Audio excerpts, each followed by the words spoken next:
আসলে আমরা স্বাধীন দেশ বলতে কি বুঝি, আর আপনার স্বাধীন দেশ বলতে অনুভূতিটা কি? হ্যাঁ ভাই, আলহামদুলিল্লাহ আমরা যে শান্ত মিছিলে বের হয়েছি, এটা হচ্ছে আমাদের স্বাধীনতার অনুভূতি।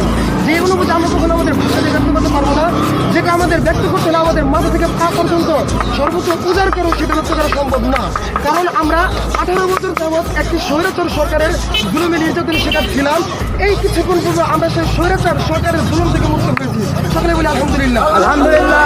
আমরা সেই মুক্ত হিসেবে আমরা আজকে এই জেনেবাজারে জমা হয়েছি শান্ত মিছিলের উদ্দেশ্যে।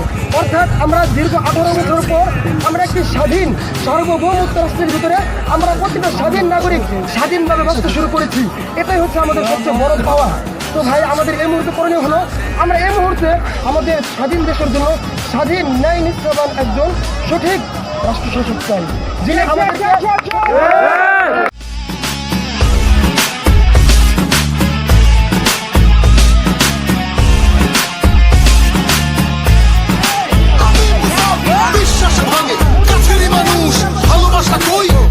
ফানুষ যুদ্ধে আমি এই নেশায় রণভূম ফাটে উচ্ছ্বাস জগদীশ্বরী মাতম হৃন্ন আলেয়া পিশাচালয় যে ডরে সেই মরে এ আগুনের খেলায় তাই রক্ত পিপাসু আমি হিংস্র হয় না আমি কাল জয়ী মহাবীর আমি ঘাতকেরই ভয় হবে শোষিতেরই জয় করিয়া জন্ম লড়াই আমি মুসাফির করিয়া জন্ম লড়াই আমি মুসাফির